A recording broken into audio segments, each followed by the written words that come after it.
Hello friends, આજે આપણે બે ફ્લેવરમાં ફાલુદો બનાવી લઈએ. માર્કેટ જેવો જ જેલીવાળો, પણ માર્કેટ કરતાં અડધી કિંમતે અને એના જેવા જ ટેસ્ટ સાથે આપણે ઘરે એકદમ ફટાફટથી ફાલુદા રેડી કરી લઈએ. તો જોઈ લઈએ. ફાલુદા બનાવવા માટે સૌથી પહેલાં અહીંયા હાફ કપ તકમરિયા લીધા છે, એટલે સબ્ઝા સીડ્સ જે આવે છે આ ઇઝીલી કરિયાણાવાળાની દુકાને આપણને મળી જશે. એમાં 1 કપ પાણી નાખી અને આપણે 1 થી 1.5 કલાક સુધી પલળવા દઈશું. જે ફાલુદા માટેની સેવૈયા છે એ આપણે રેડી કરવાની છે.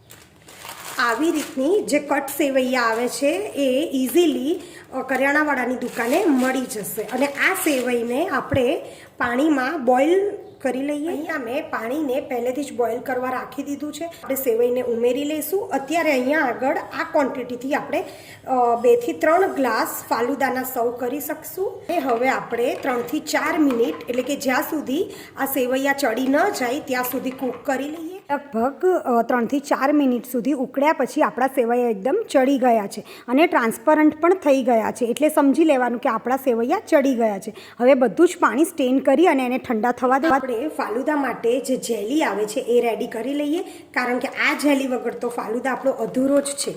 તેના માટે મેં અહીંયા આ કંપનીની જે જેલી આવે છે, આમાં સ્ટ્રોબેરી પણ આવે છે. મેં અહીંયા આજે રાસબેરી ફ્લેવર લીધો છે. હવે તેને કટ કરી અને આપણે બાઉલમાં કાઢી લઈએ. એની અંદર આવું નાનું પેકેટ પણ આવે છે, તેને કાઢી અને બંને બરાબર મિક્સ કરી લઈએ. તમે કોઈ પણ કંપનીનો જે રેડી જેલી પાવડર આવે છે તે પણ યુઝ કરી શકો છો. અને જો જિલેટીન કે અગર અગરથી જેલી રેડી કરવી હોય તો એમ પણ કરી શકો છો. બોઇલ કરેલું જે ગરમ પાણી હોય તે ધીરે ધીરે ઉમેરતા જઈએ અને મિક્સ કરતા જઈએ. અત્યારે એક પેકેટની સામે 500 ml પાણી લીધું છે અને એવી જ રીતે દરેક પેકેટ ઉપર તેનું પરફેક્ટ મેઝરમેન્ટ લખેલું જ હોય છે. એકદમ સરસ હલાવી અને સહેજ પણ લમ્સ ન રહે તેવી રીતે બધું જ મિક્સ કરી અને આને આવી જ રીતે આપણે 45 મિનિટ માટે બહાર રાખી દેવાનું છે અને ફ્રીજમાં આપણે રાખી દઈશું. અત્યારે આપણે જે તકમરિયા, સેવૈયા અને આ રેડી કર્યું છે તે બધું જ કલાક પછી ફ્રીજમાં રાખી દેવાનું છે. એટલે જ્યારે આપણે ફાલુદાને સર્વ કરશું ત્યારે એકદમ ઠંડુ, એટલે કે ચિલ્ડ હશે, તો જ આપણને ફાલુદાનો ટેસ્ટ એકદમ સરસ આવશે. તો ફાલુદા બનાવવા માટે અહીંયા મેં 2 કપ દૂધ લઈ લીધું છે. તેના માટે મેં હાફ કપ શુગર લઈ લીધી છે અને આને આપણે બરાબર હલાવી લઈએ. આપણું દૂધ એકદમ સરસ બોઇલ થઈ ગયું છે અને થોડું થીક પણ થઈ ગયું છે. હવે આની અંદર આપણે 2 ટેબલ સ્પૂન જે રોઝ સિરપ આવે છે એ એડ કરી દઈશું અને સાથે સાથે હલાવતા પણ જઈશું. હવે ગેસ ઓફ કરી અને દૂધને રૂમ ટેમ્પરેચર પર આવે પછી એને ફ્રીઝમાં ઠંડુ થવા રાખી દઈએ. એ જ પેનમાં બીજો કેસર ફાલુદા કરવા માટે 1 કપ દૂધ લઈ લીધું છે અને તેમાં ફરી હાફ કપ આપણે ખાંડ નાખી દઈશું. આપણા જે તકમરિયા અને સેવૈયા છે એ મોળા છે, એટલે આ જે આપણે દૂધ રેડી કરીએ છીએ તેમાં થોડુંક આગળ પડતી શુગર, એટલે કે થોડુંક મીઠું આગળ પડતું રાખવાનું છે. તેનાથી જ ફાલુદા એકદમ સરસ લાગશે. થોડુંક ઉકળી જાય આપણે પછી એમાં દૂધમાં પલાળેલું કેસર છે એ એડ કરી લઈએ. 5 તાતણા આપણે કેસર પણ ઉમેરશું, એનાથી આનો કલર એકદમ જ સરસ આવશે. આ દૂધ ઉકળી ગયું છે અને થોડું ઘટ્ટ પણ થઈ ગયું છે. 1 ટેબલ સ્પૂન આપણે કેસરનું સિરપ ઉમેરી અને એને હલાવી દઈએ અને આને પણ આપણે ઠંડુ થવા રાખી દઈએ ફ્રીઝમાં. પછી જ્યારે આપણે ફાલુદા અસેમ્બલ કરશું તો બધું ચિલ્ડ હશે, તો એકદમ ટેસ્ટી અને શાહી ફાલુદા આપણો રેડી થઈ જશે. હવે બધી જ વસ્તુ આપણી એકદમ ઠંડી થઈ ગઈ છે.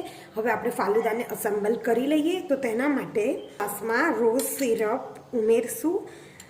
આજે આપણે 2 ફ્લેવરમાં બનાવીએ છીએ. અહીંયા કેસરવાળું સિરપ પણ આપણે એડ કરી લઈએ. સૌથી પહેલાં આપણે તકમરિયા છે તે ઉમેરી લઈશું 2 ચમચી. આ તકમરિયાથી આપણને ખૂબ જ ઠંડક મળશે અને આનાથી જ ફાલુદાનો ટેસ્ટ એકદમ સરસ આવશે. એ આપણે જે સેવૈયા રેડી કર્યા હતા તે 1 ટેબલ સ્પૂન અંદર એડ કરી લઈએ. અહીંયા આપણી જેલી પણ એકદમ રેડી થઈ ગઈ છે. અહીંયા આગળ આપણે જેલી એડ કરી દઈશું. ફ્રીઝરમાં મૂક્યા પછી જ એ સરસ સેટ થઈ જશે. જેલી બિલકુલ જ ઓપ્શનલ છે, પણ એનાથી ટેસ્ટ સારો આવશે. કેસરવાળી પણ જેલી છે એને પણ આપણે એડ કરી લઈએ. હવે આપણે જે બંને દૂધને રેડી કર્યા છે તે પણ એકદમ ઠંડા થઈ ગયા છે. હવે આવી રીતે ચમચી સહેજ ક્રોસમાં રાખી ધીરે ધીરે આપણે દૂધ ઉમેરશું, એટલે જે નીચે છે એ બધું ઉપર ન આવે. એ સેમ રીતે આમાં પણ આપણે એ જે કેસરવાળું મિલ્ક છે તે એડ કરી લઈએ. હવે ઉપરથી વેનીલા આઈસ્ક્રીમનો એક સ્કૂપ આપણે રાખી દઈશું. તેવી જ રીતે બીજામાં પણ આપણે રાખી દઈશું. બીજો કોઈ પણ ફ્લેવરનો પણ આઈસ્ક્રીમ રાખી શકો છો. ફરી થોડું સિરપ,